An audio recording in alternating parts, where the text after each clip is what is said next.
कैसे आप सब, आज मैं आपके लिए लेके आई हूँ छोले की सब्जी, वो भी बिल्कुल डिफरेंट तरीके से और बहुत ही इजी तरीके से, जिसमें आपको ज़्यादा मसाले नहीं डालने हैं। तो ये देखिए, मैंने इसको रात भर भिगो लिया है और अभी ये नरम हो गए हैं।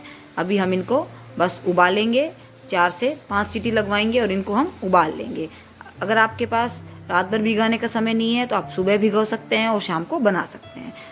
चलिए, तो अभी हमने रख दिया है बॉईल करने के लिए, हम अपना छोंक तैयार कर लेते हैं। तो ये देखिए, मैंने 2 ऑनियन ली है, 2 मैंने टमाटर लिए हैं, मैंने क्लीन कर लिया है। ये मेरी गार्लिक है और ये मेरे सूखे मसाले हैं, जिसमें मैंने 1 दालचीनी लिया है, 2 छोटी इलायची ली है, 4 से 5 मैंने लौंग ली है। बस इससे ज़्यादा आपका कुछ नहीं लगने वाला है।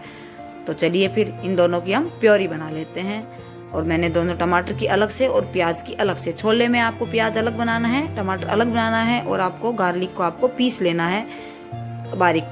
अब देखिए, आप चाहें तो आप इसको प्योरी ना बनाकर पतला पतला आप काट भी सकते हैं। प्याज को आप बारीक काट लीजिए, टमाटर को आप बारीक काट लीजिए। और ये देखिए, मेरे छोले बनकर उबल कर रेडी हो गए हैं और मैं आपको दिखाती हूँ, एकदम अच्छे से मैश हो रहे हैं। तो चलिए, तो अब हम सब्जी बनाने की तैयारी करते हैं।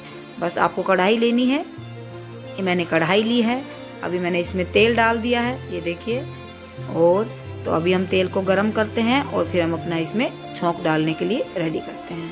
तो फिर लीजिए, मैंने इसमें ओनियन की प्योरी डाल दी है। मैं फिर कह रही हूँ, अगर आप प्योरी नहीं बनाना चाहते हैं, आपके पास प्योरी बनाने का सामान नहीं है, तो आप छौंक की तरह इसको बारीक बारीक प्याज को काट सकते हैं। अभी आपको क्या करना है, इस स्टेज पे आपको प्योरी को अच्छे से भूनना है। आप कहेंगे हर बार मैं यही कहती हूँ कि प्योरी को अच्छे से भूनना है, नहीं, लेकिन छोले में आपको प्याज को बहुत अच्छे से भूनना है। कम से कम आपको 15 से 20 मिनट सिर्फ प्याज को ही आपको भूनना है और ग्रेवी को, जिससे क्या है कि आपका छोला बहुत ही टेस्टी बनेगा। और अभी हमें प्याज में ही ये खड़े मसाले, अपने सूखे मसाले जो होते हैं, उनको हमें डाल देना। मैं कुछ नहीं डाल रही हूँ, ना छोला मसाला डालूंगी, ना मैं अनार के दाने डालूंगी, मैं कुछ नहीं डाल रही हूँ। बस मैंने प्याज की ग्रेवी डाल ली है और मैंने अपने सूखे मसाले डाल दिए हैं। तो अभी हमें प्याज को अच्छे से भूनना है।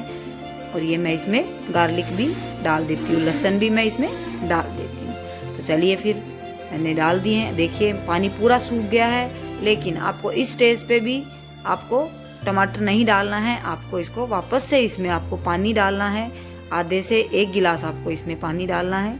वापस से आपको इसको 5 से 7 मिनट के लिए फिर से भूनना है। टोटल टाइम आपका 20 मिनट है।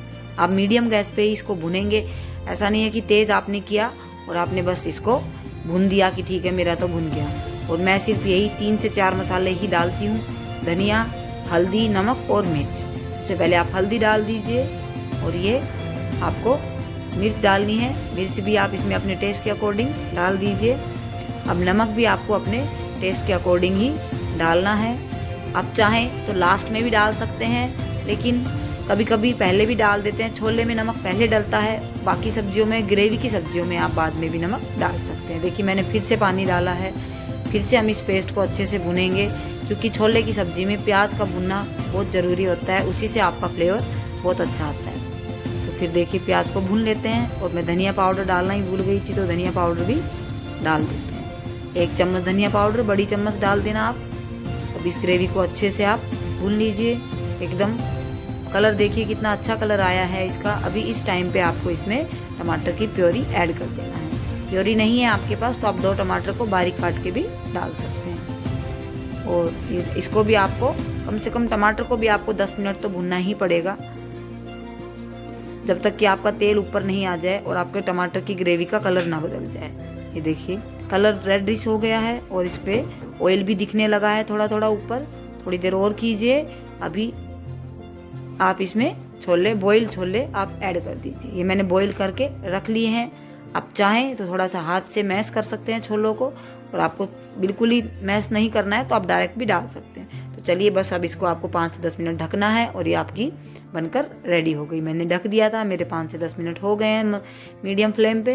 ये देखिए कितना अच्छा कलर आया है छोले का, और मेरे छोले बनकर बिल्कुल रेडी हो गए हैं। ये देखिए, आपको कुछ अलग से इसमें नहीं डालना है, बस छोले बन गए हैं। अभी हम इनको बड़ी बाउल में निकाल लेते हैं। मैंने निकाल लिया है। अभी आप चाहें तो इसमें धनिया डाल सकते हैं, आपके पास है, अगर नहीं है तो भी आपका टेस्ट बहुत अच्छा आने वाला है। और मेरे छोले बनकर रेडी हो गए हैं, ये देखिए। अभी मैं आपको चावल के साथ छोलों को प्लेट में लगा के दिखाती हूँ। ये देखिए मेरे छोला चावल बनकर रेडी है। राइस की वीडियो मैं ऑलरेडी डाल चुकी हूँ। अगर आपको मेरी वीडियो पसंद आए तो लाइक एंड सब्सक्राइब करें। Thank you.